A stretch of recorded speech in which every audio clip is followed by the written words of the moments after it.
mushroom soap. I went back and forth. This was an end, like I had two sections and I obviously caught the end of one and the beginning of another.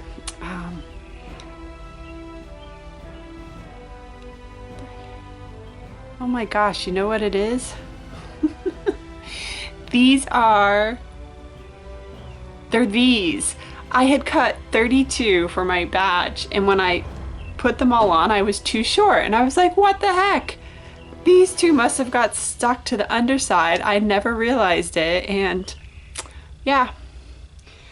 Oh well. Now I know where they went. I swore I had cut 32.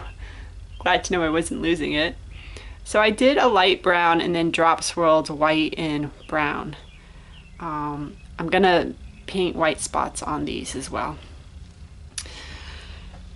I went back and forth with what to do. And I wanted this mushroom to stand out. And so ultimately I decided that I was not gonna add any other red to this design other than the mushroom, even though I really wanted to. And I'm glad I didn't. I think this is kind of more earthy and I like it. I think it makes you think of a mushroom, and I think the big mushroom stands out. So I had made all the small ones, and then I've been going back and making like my fruits and the mushroom and some on my other disc in the large 57mm. So I was testing it out to see how it worked, the size, all of that, and I like it.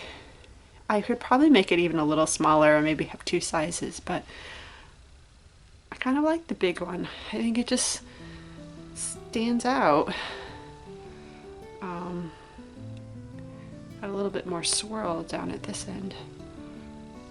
And you can see it really gelled, so the white is almost translucent where it has glycerin rivers in it.